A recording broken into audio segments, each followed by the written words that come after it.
Hello, everyone. Thank you so much for joining me tonight for my second ever community conversation. Seems like this is going to become kind of a monthly event and a really good opportunity to connect. Eventually, I do think we are planning to do kind of a hybrid in-person virtual model, but for now, really happy that you could join us online. I'm looking forward to spending the next hour or so with you while I cover a number of important topics and give a bit of a recap as to what we've done at City Hall over the last month, as well as what's on the horizon. We also have a very special guest who's joining us tonight from Homeward Trust, who I will introduce in a minute. But before we get started, first, I do want to acknowledge the traditional land on which we reside is in Treaty 6 territory. I'd like to thank the diverse Indigenous peoples whose ancestors' footsteps have marked this territory for centuries, such as Cree, Dene, Anishinaabe, Saulteaux, Nakota Iska, Nakota Sioux, and Blackfoot peoples. We also acknowledge this as the Métis homeland and the home of one of the largest communities of Inuit south of the 60th parallel. It is a welcoming place for all peoples who come from around the world to share Edmonton as a home, and I'm grateful that my family and I have been afforded the opportunity to build a life here. Together, we call upon our collective honored traditions and spirits to work in building a great city for today and future generations.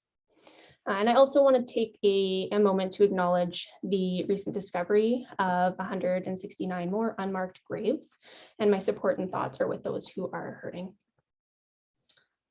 Okay, and I also, just before getting into an overview of what we're going to talk about tonight, want to take a moment to also recognize the recent news around the war in Ukraine.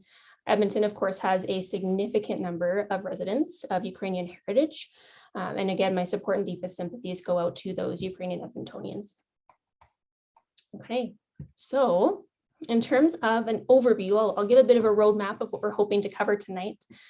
So like I mentioned, we do have a very special guest, Emily from Homeward Trust, who will be joining us for the first half of the evening to talk about what's happening with the Coliseum Inn in Ward Métis as it gets converted to supportive housing. After that, we're going to do a bit of a look back over the past month. Then we'll get into some more neighborhood specific updates directly in Ward Métis.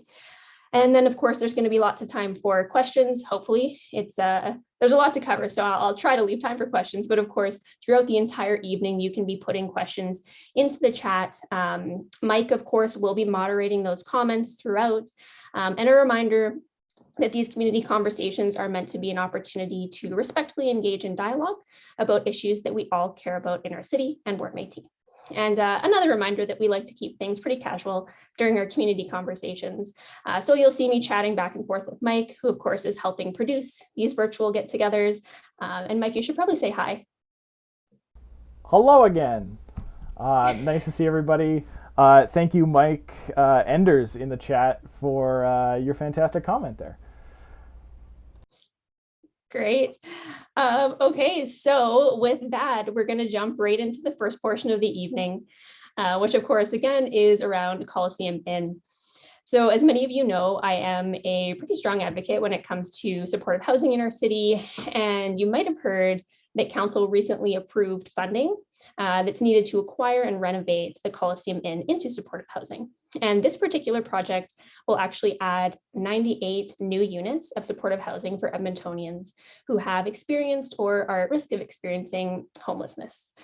And given some of the emails and questions that I've been receiving from constituents about this project, I thought tonight would be a really good opportunity to just learn more about this project, about the conversion, and just more about supportive housing in general. So I am very pleased to welcome Emily Rattan from Homeward Trust to the virtual stage to share some more information about this project, answer some questions from folks who are watching. So Emily, like I said, works with Homeward Trust, and Homeward Trust leads local efforts that address homelessness and its devastating impacts on individuals, families, and neighbors. And they do that through various programs throughout the city with their partners.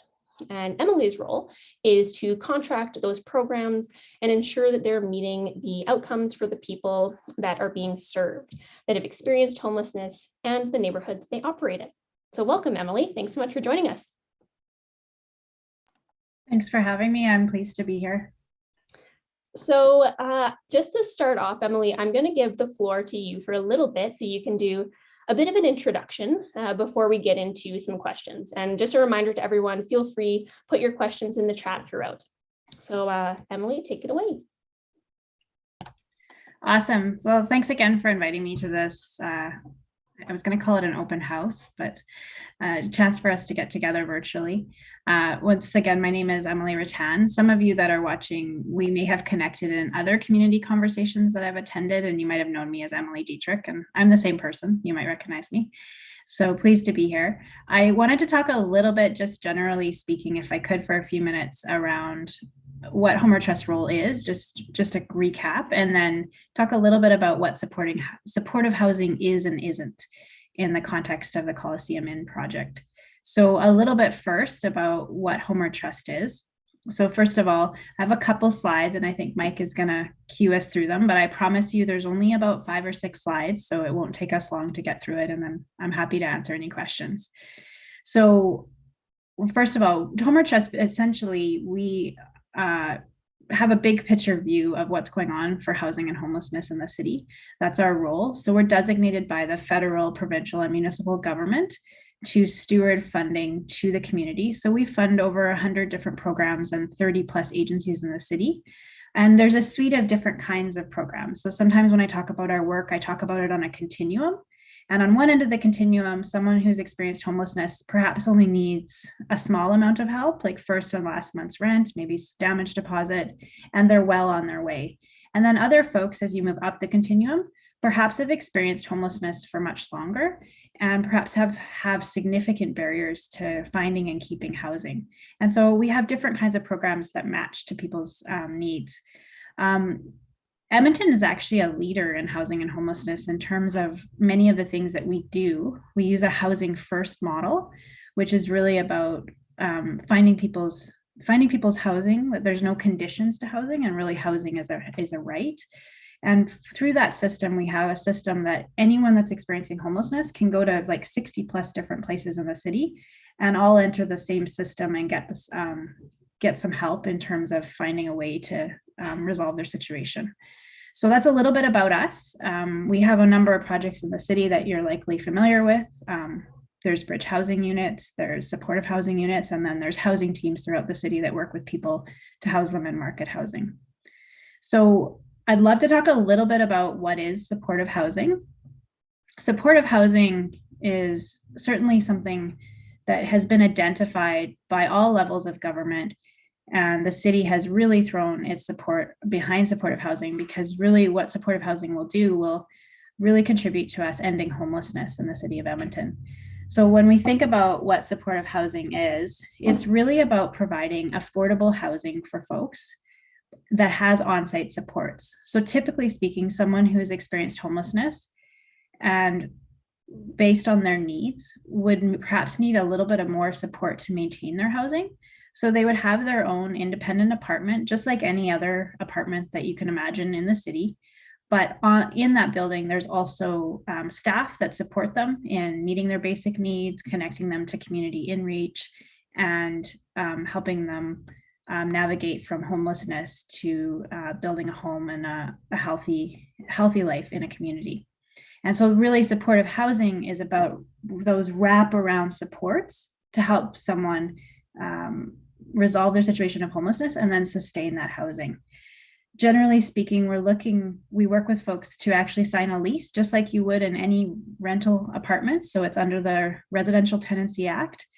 And it's supportive housing is something where a person can stay there as long as they need it. So housing first programs, the programs that we fund and contract and operate in the city, are really based on the respecting the person's ability to choose their own path. And so we offer the supportive housing as a time unlimited intervention. So that means that they can stay there as long as they want. Really, some really important parts about supportive housing, and I will talk more about this in a few minutes, is that we do have standards that define what is supportive housing that we contract in the city. And those standards really help to ensure that we're meeting the needs of the people that live in supportive housing, but also we're integrating well into the neighborhoods around. And so part of those standards is that all of our contracted operators who are qualified social service agencies are required to have a good neighbor agreement with the surrounding community. And that's a way for us to demonstrate that we want to be good neighbors.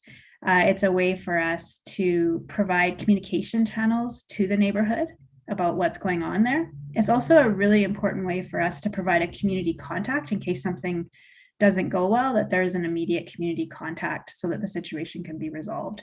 So those are kind of some of the things that are super important in terms of supportive housing. Now, what's not on the slide is what supportive housing isn't.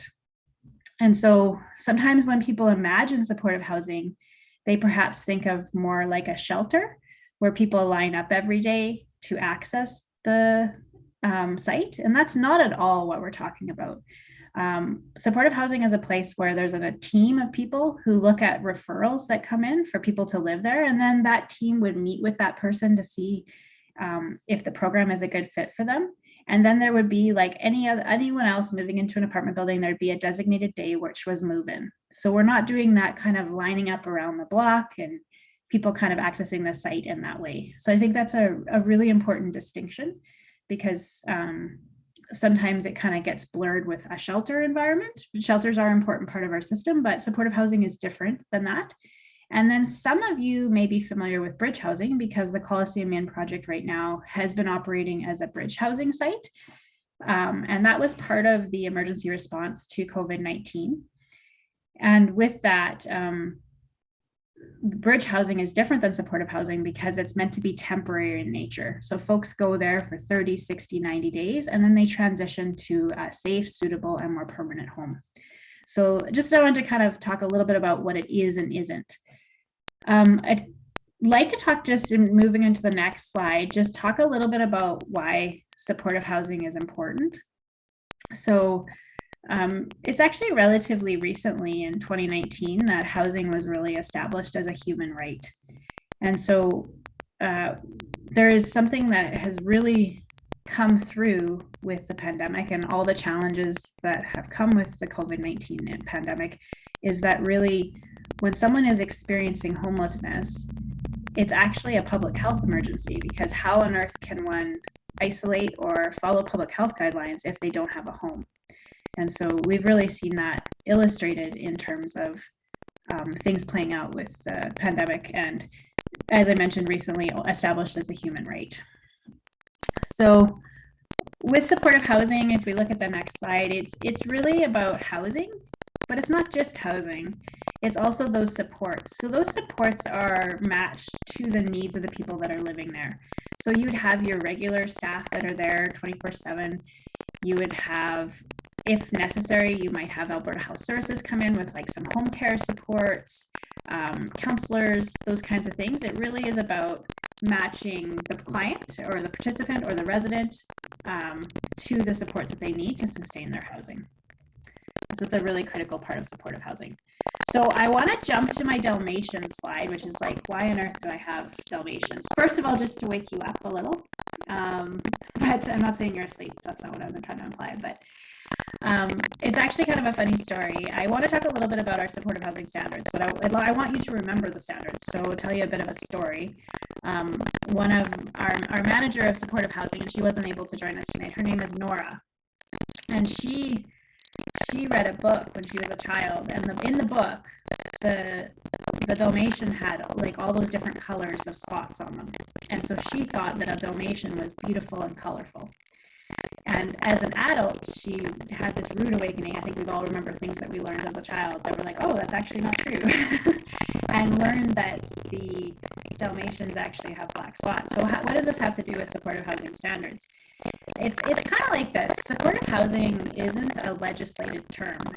Many people and operators can call themselves supportive housing, and it can look like different things to different people. Like you can have a Dalmatian with colorful spots or supportive housing with black spots. But with what we've done at Homeward Trust is we've really built on our experience. So we have tons of experience connecting across North America with other associations that have really defined what supportive housing is. We also have a lot of operational experience. We have many sites that are currently operational, and we've been able to prove that model has worked. we've done that in partnership with very highly qualified community social service agencies that we contract to operate these sites, who have defined standards as it relates to staff training and qualifications and what they offer in terms of their services. And so the reason I'm talking about this is, you know, many people can say they have supportive housing and they can be good operators. Emily, I'm so sorry to interrupt, but we just got messages that you're sounding a little faintly in your mic. I just want to acknowledge that audio issue. And maybe Mike, if you want to jump in, I also wonder, is my audio sounding okay, everybody? Or is it I'm getting angry.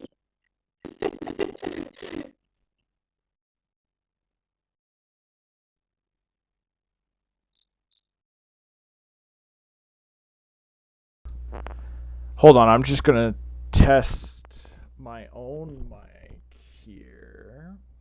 Okay. Oh, there we go. Can you speak again, Ashley? So how's that sound, everybody? I thank you so much for your live feedback too. Everyone's like, no, actually, yours is awful too. That's interesting. We're using the same setup as last time. Apparently yours is crystal clear. Okay, so I'm very clear, but the black hole plugin is not working. So I am just going to quickly take us to the start screen and kind of reset a few things, and we'll be back momentarily here. Okay, we'll be back very quickly. We need like elevator music in the meantime. But we get hit with a copyright strike if we do that. Yeah, that's true. Okay. Everybody, be back in like a few seconds. Okay, funny. Okay, this is so weird. Drift.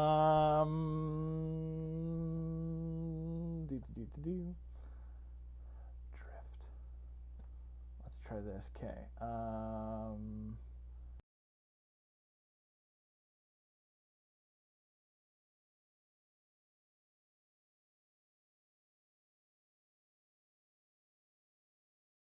The reason we've done that is we've recognized that it's very important to really codify and define standards that help us understand how we're serving people in a way that meets their needs and acknowledges that they can move towards their goals in a way that acknowledges that people come from many different places and experiences and worldviews. So that's one. And number two, the other reason we have standards is to demonstrate to the community that we value being part of a community. And so part of those standards are even how we take care of a building and what that building looks like. Another part of those standards is having a good neighbor agreement, which I referenced before, which is how we establish communication with the neighborhood, that we post a community contact in a public place, and that there's a dispute resolution process that's quick and accessible and allows people to kind of share any concerns if they come up. And so the standards are really about helping everyone get on the same page about what we're talking about with supportive housing, and related to the Dalmatian story, which was that, you know, the supportive housing manager said that when she was a child, she said that the Dalmatian with all the colors, she thought all Dalmatians had that. But, you know, so it's just thinking through that, you know, supportive housing is something that not everyone is familiar with. The people that we contract, the operators, are familiar with it, but how do we demonstrate to the community what this really is? And so that's why the standards are very important as well. So I have no other comments, except I'm happy to take any questions, and my contact information is on the last slide. That sounds great. Well, thank you so much, Emily. That was a fantastic overview.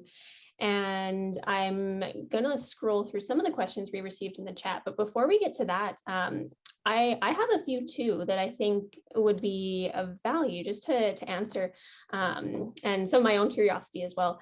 I'm just wondering, you know, when we talk about supportive housing, we talk about those wraparound supports and services.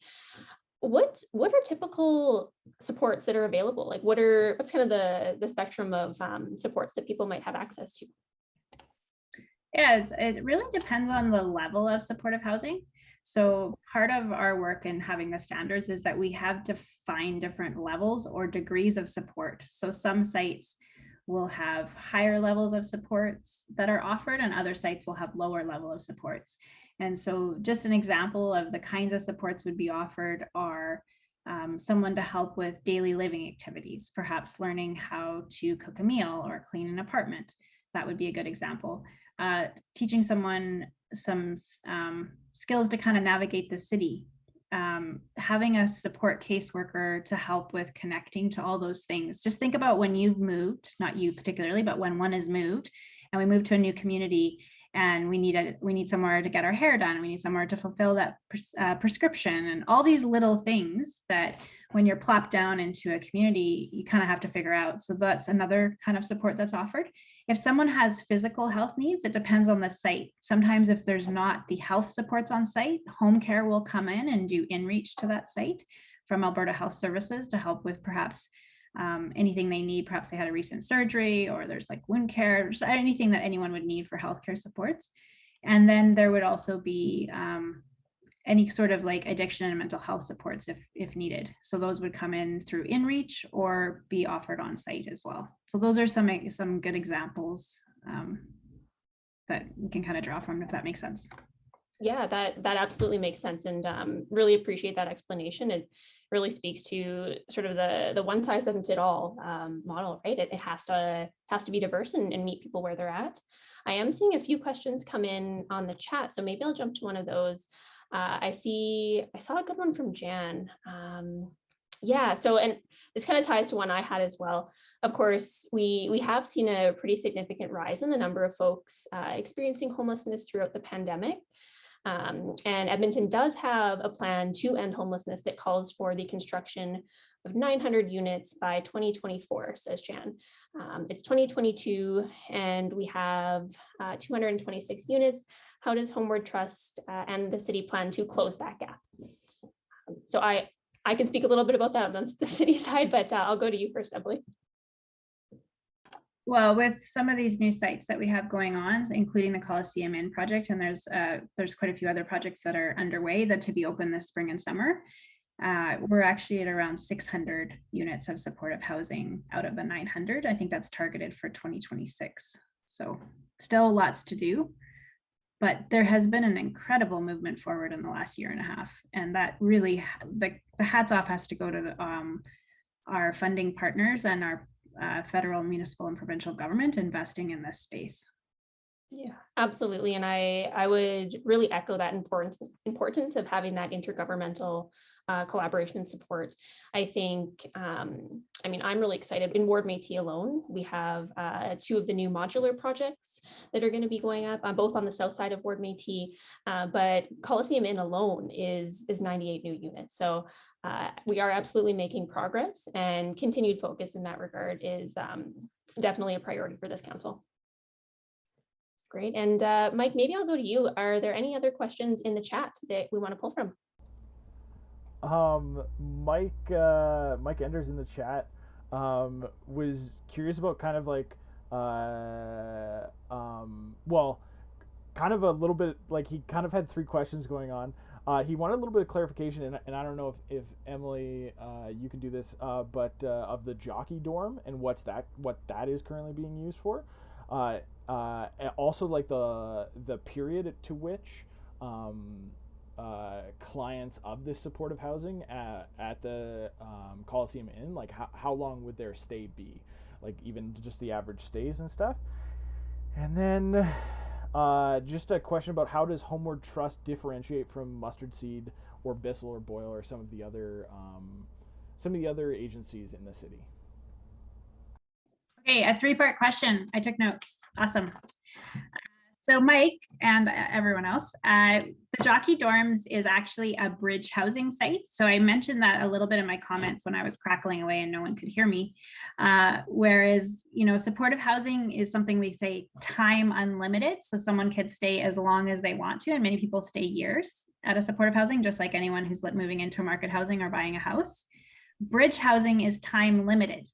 So usually with bridge housing, we're targeting 30, 60 to 90 days staying there. And so it's really a transition from experiencing homelessness, perhaps being on the street, unsheltered homelessness, and then transitioning to a permanent place to live. So that's the difference. And Jockey Dorms is about 38 rooms.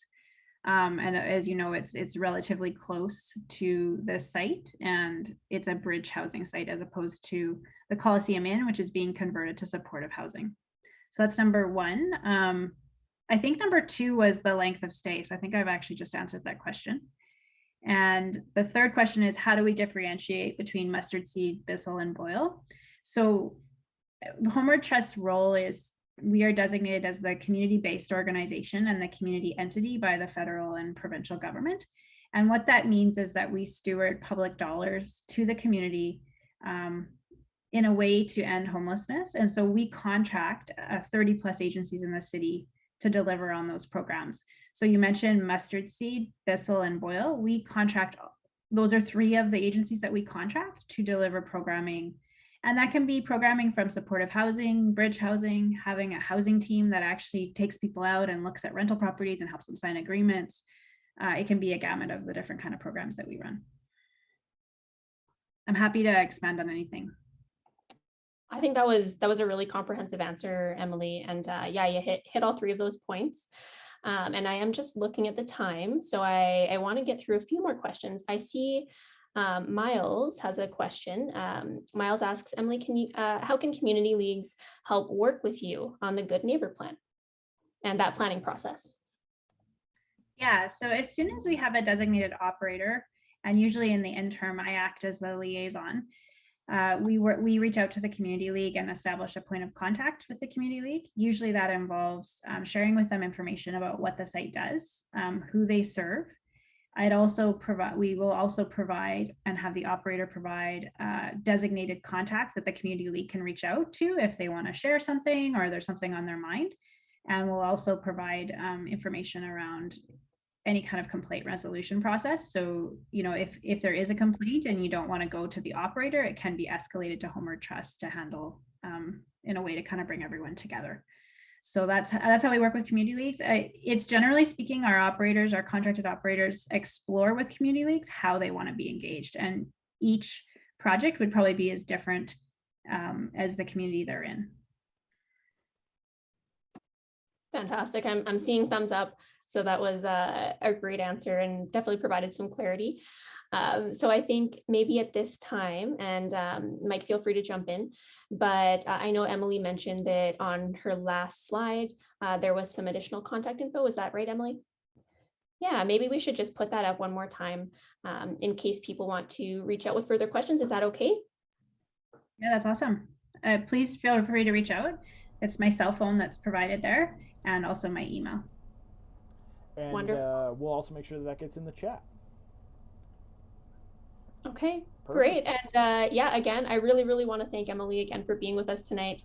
If folks do have further questions, feel free to reach out. And yeah, this was our first ever guest on one of our community conversations. So thank you so much for being with us. Really appreciate it. Yeah, thanks for having me. I look forward to perhaps connecting with the community at a later time again. Sounds fantastic. Okay, take care. Bye-bye. Bye. Thank you so much, Emily. Wonderful. Okay, so now, Mike, should we jump to neighborhood specific updates or should we go for the look back? What do you think? There's only a few neighborhood specific updates, so I might just jump right to those because they're kind of fun. Yeah, I mean, I've got them both prepped, so we're good to go. Okay. Yeah, I love tech issues because it just gets the chat just rolling. Yeah, it just gets everybody interacting. Like, oh, Mike sounds great. Yeah, and yeah, so perfect. Which one did you want to go to first? You know, I'm honestly really excited about the Highlands Virginia Park one. So why don't we go to that one? Perfect. Okay, you can throw up the picture. But I know I touched on this briefly during our last community conversation. But just thinking back right out of the gate, when I was recently elected, the bridge at Ada Boulevard was being rehabilitated. And there was a safety issue right off the bat. Community members identified that there was no railing that was overlooking Wayne Gretzky Drive. So The railing is actively being installed, as you can see from this photo. It's planned for the spring, so it should be done actually ahead of schedule, which is fantastic. And again, safe and sort of protective, preventative infrastructure like this really matters for the safety and comfort in our communities. So folks on the north side of Ward Métis and folks who visit from the south side, that's an exciting one. So I wanted to just quickly put that out there. And the other rather big ward-specific update that I wanted to talk about was the Flying Canoe. So it is an absolutely epic festival currently on this week until March 5th. And yeah, it's one of my favorites in the city, and it has a really massive footprint and tons of things to enjoy. Very ambitious and innovative festival that spans all the way from La Cité through Mill Creek Ravine, all the way to the Edmonton Ski Club. And just the walk alone, it's really kind of an immersive experience, very fun. And one of the really wild things you can do with the Flying Canoe is actually race canoes down the ski hill. And Mike and I and our two other team members are going to be doing that tomorrow. So we're going to be taking part in the actual flying canoe races down the hill. There's going to be a log sawing competition, axe throwing. It's going to be tons of fun. But if you've never been, it truly is a magical, really unique experience for Edmontonians. So would encourage you to check it out. And I went on Tuesday just to kind of get a sneak peek, and we're just scrolling through a few of the photos. So check it out if you have not already. Oh, and I see Jan's going to Flying Canoe tomorrow night. We'll see you there. Hopefully you're going to cheer me on as we're going down the hill. Okay, so those were just the two quick neighborhood specific updates I wanted to get through, sort of ward specific. And I'm gonna stop there with specific ones because we have actually a lot to get through for some of the updates and overviews that council's been up to over the last month. So I'm going to start, let's start with the anti-racism strategy. So I know previously at our last community conversation, I mentioned that this was in the works, and it finally came back to council and was actually unanimously approved. So I'm really excited to see this important work moving forward. And as everyone is well aware, racism is very real in our communities, and this council is committed to taking steps to build an anti-racist city where everyone feels like they can belong. So you might remember the very first motion that Mayor Sohi made. It actually asked administration to work with the Anti-Racism Advisory Committee, as well as the BIPOC community, in a collaborative decision-making way to develop an actionable and comprehensive strategy for anti-racism. So that was presented to council on February 14th. And yeah, like I said, passed unanimously. The strategy itself has kind of three main pillars or priorities. And the first one is to establish an independent anti-racism body. So that's going to be community-driven, that can really challenge systemic racism, hold folks accountable. And the second piece of that is to create a high-level anti-racism organization within city administration. So that's to really work on developing that anti-racist culture within the city of Edmonton. And then finally, the third pillar is to provide core operational funding for community-led BIPOC groups. So being able to properly resource and support BIPOC organizations within the city of Edmonton. So now that the actual strategy has been passed, we get to enter the implementation phase, and I'm really looking forward to watching this work unfold and supporting. So that is, that's the first one. Like I said, really, really important work to create a city that is welcoming, where everyone feels like they can belong. Okay, so the next thing we're going to talk about is transit. So there's a few transit updates that I want to talk about, but I'm going to start with the mass transit update that Urban Planning Committee received earlier in February. And the mass transit update, it kind of provides a forward-looking view of what our transit system is going to look like as we work towards a population of 1.25 million. And I should say that the 2021 census came out, and Edmonton has finally crossed that million person mark, which is really exciting. So as we work to that 1.25 threshold, we're going to see transit transforming. It's going to be evolving, and mass transit, it's not just about LRT, it's also about things like BRT, which is bus rapid transit. So Mike, maybe we could put up the mass transit map. That might be helpful. Yeah, so we'll get that up. And the update itself talked about how our public transit system is going to grow, and there's really a lot to unpack, and I don't have enough time to do it tonight, but I'll highlight a few things. So once we get that map up, and I think actually that's the, let me just double check. Yeah, perfect. Thanks, Mike. Yeah, I'll highlight a few things, and I'll hone in on Ward Métis. So you'll be able to see kind of two cross-cutting red lines.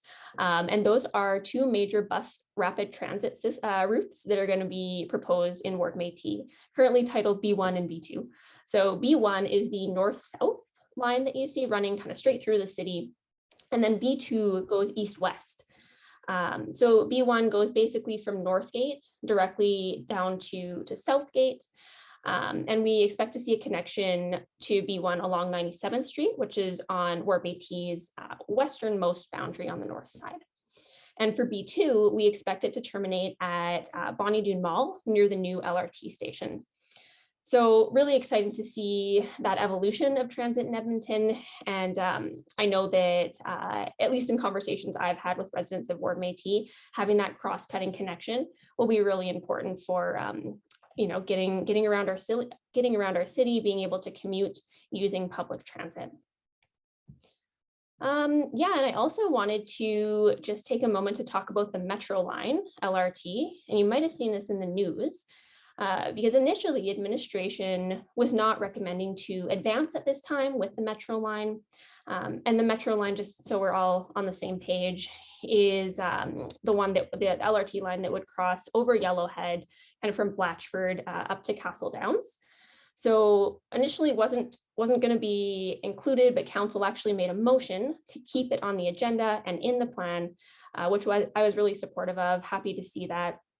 It's been promised for a really long time, and it is an important extension to ensure that we have that good mass transit coverage, and that folks on the north side also have equitable access to that transit opportunity.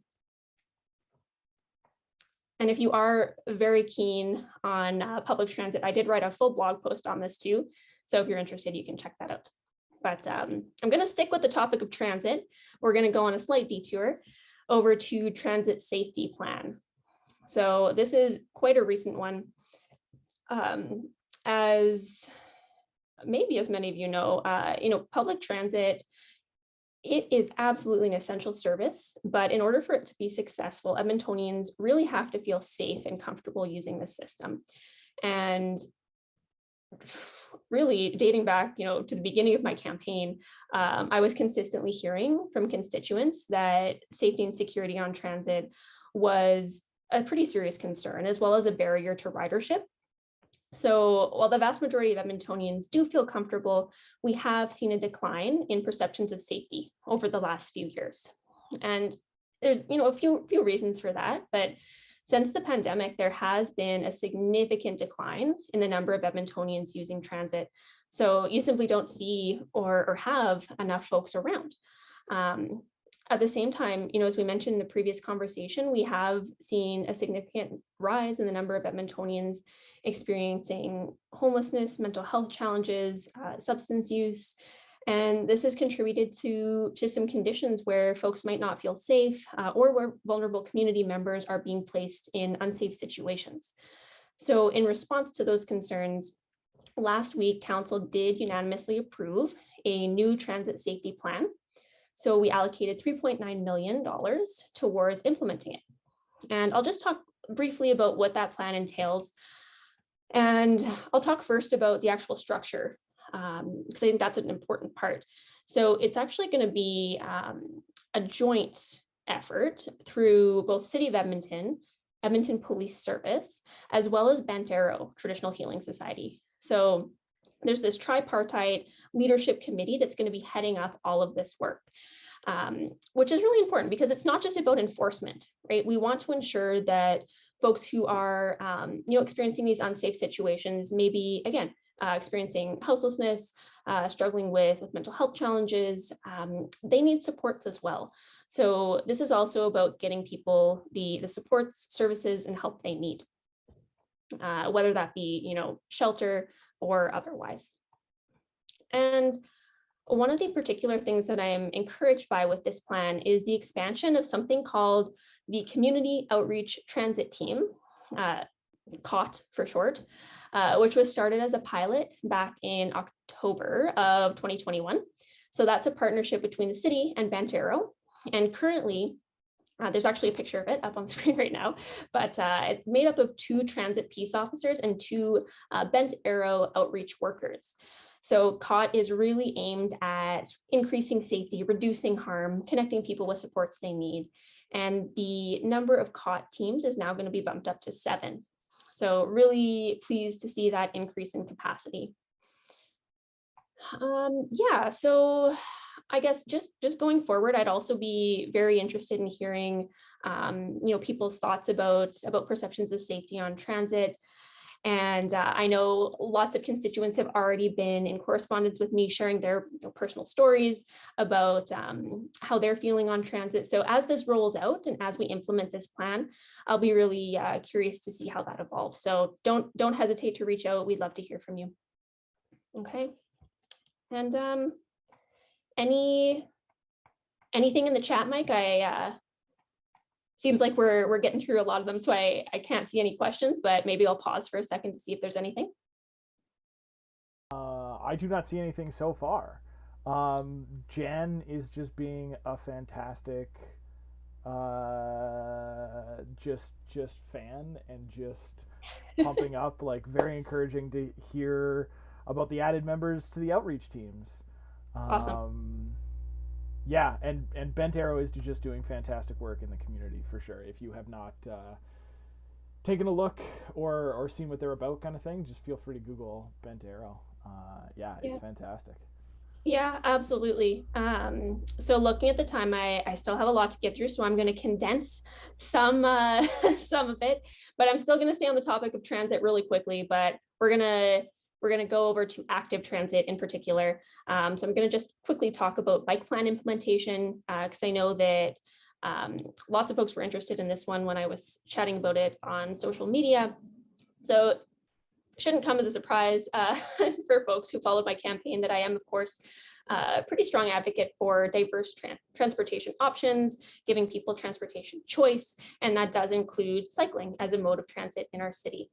So back on the 15th of February, Urban Planning Committee, which I sit on, received an update on the bike plan implementation. So I've been waiting for this since I was elected, and of course was glued to every page as I was poring over it. And the implementation guide talks about how we're going to build out our bike network, costs, tools, different types of infrastructure engagement, as well as complementary bike amenities like secure lockups and storage. And while I'm very, very excited about the plan, one of the things that stuck out to me was the timing of the implementation.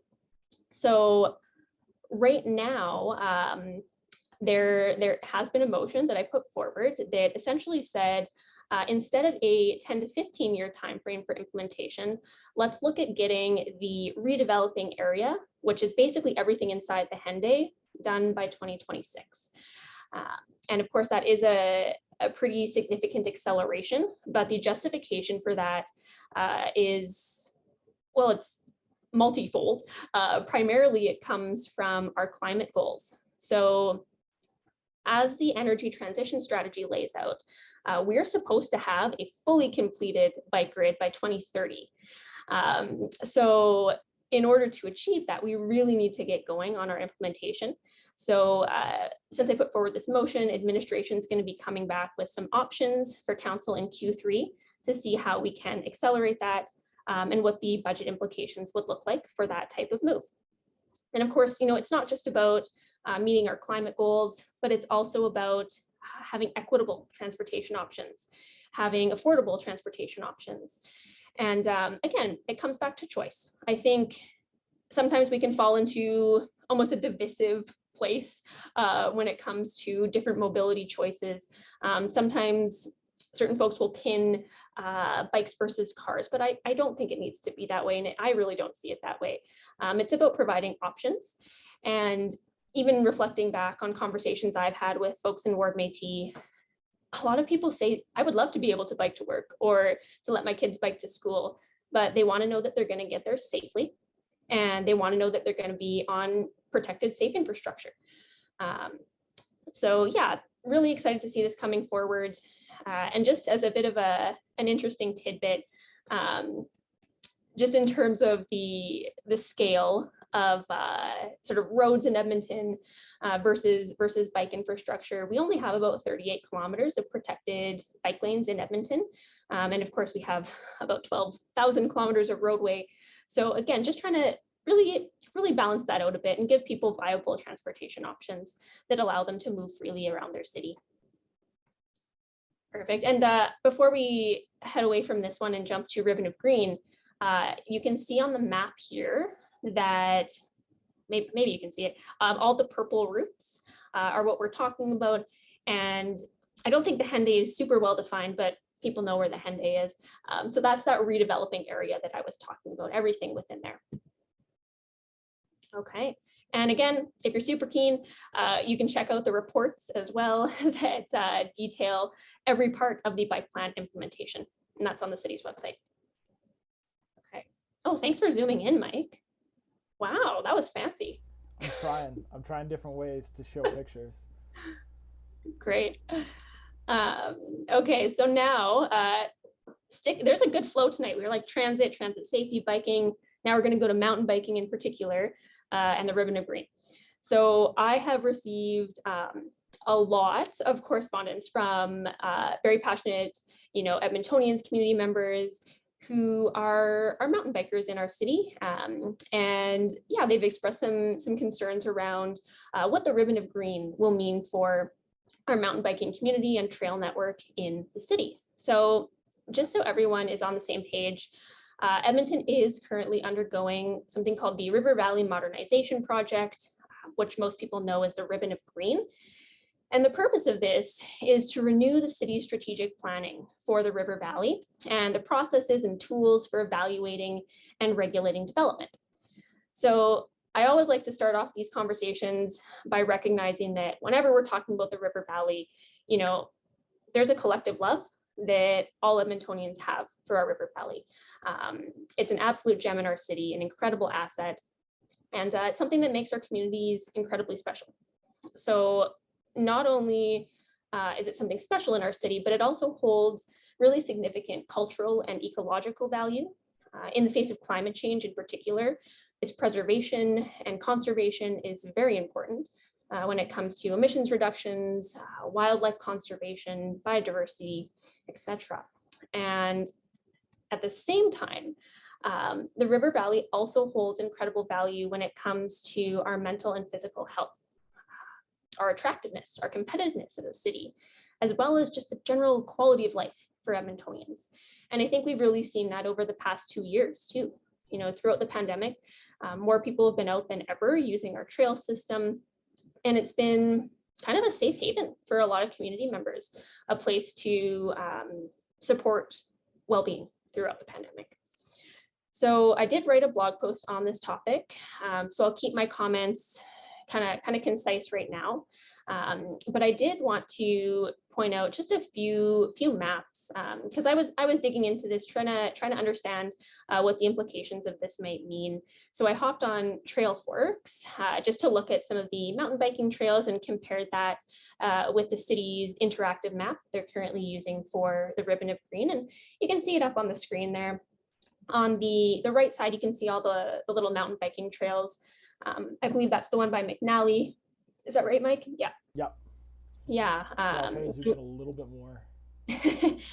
We also have one that shows Mill Creek, just so people can understand that context. So absolutely, I hear the concerns that have been communicated to me around that loss of a trail network. And I'll definitely be asking those types of questions when this conversation comes to council at the end of May. But in general, I do think that the Ribbon of Green is a fantastic opportunity to have that really comprehensive discussion about our priorities for the River Valley. And I do think there needs to be that balance of ecological preservation. Absolutely, that's essential, and it should continue to be a priority. At the same time, mental and physical well-being of our residents is a priority. And Edmonton's mountain biking scene in particular, of course, is very unique to Edmonton and unique among similar cities. So it's a treasured and valuable part of our community. And I have heard from folks that they don't want to lose that. I also know that people have connected over mountain biking, you know, people with young kids all the way to seniors who are still staying active. So yeah, I just wanted to talk a little bit about that. Of course, I think we can continue to provide really great mountain biking experiences while also promoting that environmental stewardship. I don't think it needs to be an either or conversation. And yeah, just in closing there, I know there's already been some pretty extensive engagement. There was a survey that was extended. There were some virtual conversations that people were engaged in, but I would again welcome your feedback. Always happy to receive that correspondence. Send us an email, let us know how you're feeling. But like I said, that conversation will come to council at the end of May, and I'm looking forward to that. All right. Yeah, and then I'm also just going to put in the chat real quick Ashley's link tree, which has just a bunch of very useful links to get a hold of us if you want to follow up or have just general comments and stuff. There's a contact form and everything for council, as well as a lot of other things like the blog. Like it has a direct link to the blog on mountain biking and the Ribbon of Green. The blog on transit safety and security. Of course, there was a link to this community conversation, and today actually as well we did set out the dates for the next few community conversations till September, so we'll be able to announce those so that everybody can kind of plan these or plan to make sure that they attend these, especially if there's issues and topics that they want to discuss. As well as the couple other notes, there's the survey on snow and ice control, as well as the survey on the mask bylaw. The other thing as well is because we just completely started from new in terms of an email kind of newsletter and mail blast. So even if you had signed up for Ashley's newsletter throughout her campaign, we're of course not using any of that and starting completely fresh. So there is also a link to sign up for that for email updates. Awesome. You just hit off a bunch of important ones there, Mike. Thank you so much. Absolutely, definitely sign up for our new newsletter. You can of course do that through our website. Oh my gosh, you were muted that whole time. I was muted. Oh no. I did it so well too. Oh, okay. Yeah, sorry, there's too many buttons to press. It's fantastic. That's okay. You know what? Mike said, definitely sign up for our newsletter. It's on our website. There's a few other surveys out from the city right now. There's one on masking. There's also one on snow and ice. Would really encourage you to check out both of those. Would love to be able to gather that input because that really does help inform council's decisions. Oh, someone said, Mike, we did hear you. Oh, weird. Oh, they heard you. You're good. You're good. Oh, okay, fantastic. Okay, great. Okay, cool. Well, I'm gonna quickly rapid fire style hit off three more things. So, waste cart rollout. I know that there were a number of folks in Ward Métis, particularly in neighborhoods with mature boulevard trees, that found the collection date for yard waste to be a bit of a miss when it comes to timing. So we had a very warm summer, warm fall. The leaves were on the trees for quite a while, very beautiful, but kind of missed that collection date. So we're moving the collection date for yard waste back after hearing a lot of feedback from community members. So we can put those dates actually up on the screen really quickly, Mike. But just a heads up that has been addressed after lots of feedback from constituents. So thank you so much for that. The other quick one, just a heads up, you might have seen this in the media as well, but alcohol in parks. So the pilot is going to be continued. I know there was some debate whether or not that would be continuing, but council has decided to continue on with that pilot going into this next season. We're going to be continuing to do some more research, some more analysis around the implications of that, but we'll be continuing. And then, as Mike already mentioned, there is the survey around masking that is up right now. Masking does remain in place right now. Our City of Edmonton bylaw is still in place, even though the province has removed their protective measures. I'll briefly talk about the MGA, the Municipal Government Act amendments that you might have seen floating around social media. That hasn't happened yet. So you might have heard the Premier talking about potentially limiting municipalities in their ability to implement public health or health-related bylaws, which I'm very, very disappointed to see. I think that it's kind of a top-down approach. We were not collaborated as engaged or really consulted on in regards to that decision. So quite concerning there, but that has not gone through yet. Council will be having a discussion on the 8th about our masking bylaw. So more to come in that regard. And yeah, just with the last few minutes here, I could talk about that a lot, but there's some thoughts you'll probably already have seen on social media as to how I'm feeling about that.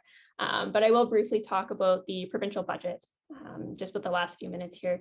So of course, the provincial budget did come out last week, and to be rather short about the description, there's little in it for Edmonton. The province saw our 4 main asks, which was actually down from 12 asks. We were looking for support when it comes to operational funding for affordable housing, transit support to help us bridge that gap in COVID ridership, because we saw that huge decline in ridership numbers. We were also looking for downtown support for revitalization, and we were looking for some support for FIFA as well. So we ended up receiving $5 million for downtown support, but it was disappointing to not see that additional boost when it comes to affordable housing or transit. Because yeah, like I mentioned very, very early in tonight's conversation, you need that intergovernmental support when you're dealing with some of those larger challenges, particularly something like affordable housing. That is a long-term sort of systemic challenge that we're facing as a society. And when it comes to provincial support, it's actually not only the right thing to do to be able to support vulnerable, marginalized Edmontonians, but it's actually the cost-effective thing to do as well, and the economic thing to do. Because oftentimes, vulnerable folks, if they don't have a safe place to call home, they're using emergency medical services, the cost on our healthcare system can be incredibly high.